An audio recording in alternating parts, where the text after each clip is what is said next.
So where does the responsibility for addressing working conditions lie? Is it with the seafood exporter or perhaps the consumer?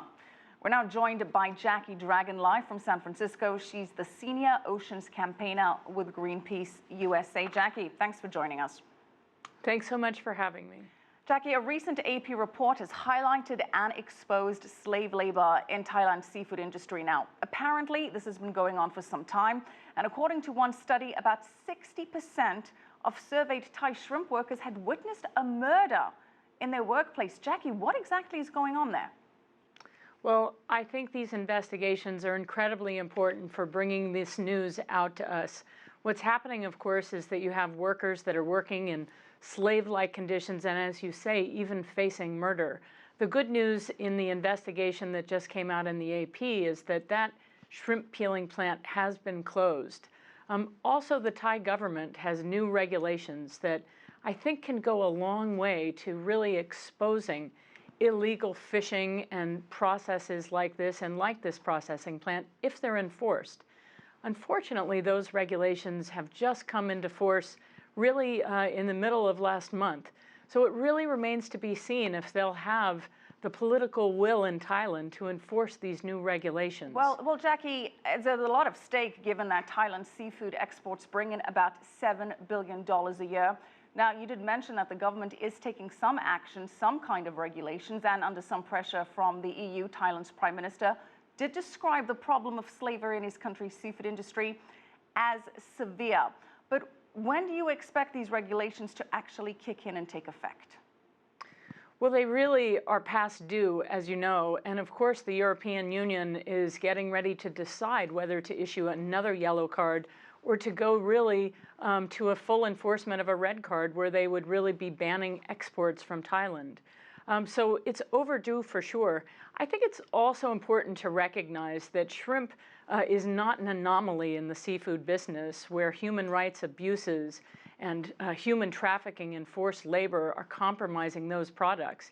These same things are happening in other fisheries as well, such as the tuna industry. But in those cases, they're happening far out at sea, far from law and land, and really where it's far too easy to hide these illegal and unethical behaviors. Well, Jackie, let's take it back to the shrimp before we get to the seafood industry at large. And there has been a call in the US to boycott Thai shrimp at the stores that sell them and at restaurants that serve them.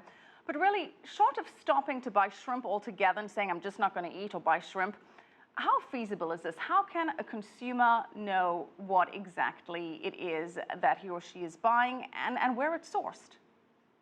Absolutely. I think you've really hit on the key question. As consumers at the end of the supply chain, we have really a great responsibility and an opportunity to help drive these changes. I think as consumers, we're better armed now than we ever have been with the information we need. We need to be going to our local supermarkets, as we do every week, and actually demanding that they know what's in their supply chains and that they are staying true to their commitments not to sell us seafood that is either being caught or processed by people in these conditions and working in slave-like conditions. Well, Jackie, how would they know? I mean, for all of this to end, U.S. supermarkets, restaurants, and wholesalers, they're going to have to demand that the Thai seafood industry, and we'll use that just as an example, will have to open its supply chains to outside scrutiny right from the fishing boat stage. But how feasible is this? I think that's exactly right, and it's extremely feasible. One of the suppliers named in the AP case is a global seafood supplier, Thai Union. They're also the largest tuna company in the world and one of the major suppliers of shrimp to both the European Union and the United States.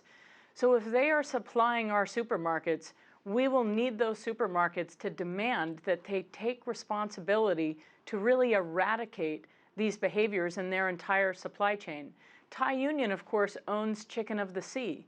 So there's a company right there that would be questionable.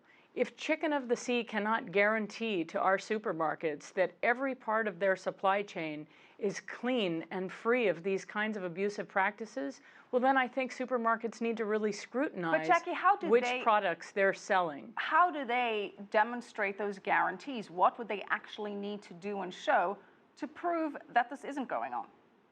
Well, it comes down to traceability. Again, customers as well as supermarkets need to really demand that every link in the supply chain is made traceable and transparent. This is something that's absolutely possible now. If a company like Chicken of the Sea can't guarantee that every part of their supply chain is free of these abuses, then they really need to be scrutinized. And we need our supermarkets to really consider whether they should be selling those products. Well, yeah, many companies do have traceability policies, tracing the supply chain from the source to the shelf. Patagonia, for one, just came out saying it's tracing the down feathers that it uses in its coats. But what does this mean for the companies? How does this cut into their bottom line? And will those costs then be passed on to the consumer? Well, I can't really speak to exactly where the costs are, but I can say that consumers, I think, in large part are agreeing that we don't want to buy shrimp or tuna fish or any product, for that matter, that's being brought to our store shelves via human trafficking and human rights abuses and people in these conditions. So right there, and I believe there really are surveys that are being done that are saying, for instance, that more than 80% of consumers would not want to buy products that do have slavery in them, and upwards of 70% of people would prefer products that can be ensured to be free of these horrific practices. So I think there's a great incentive right now for grocery stores to make sure, again, that they can trust their suppliers. And so they first and foremost just need to demand that that information is being made transparent. Yeah, absolutely. All right, thank you so much, Jackie Dragon, Senior Oceans Campaigner with Greenpeace USA. Thanks for joining us.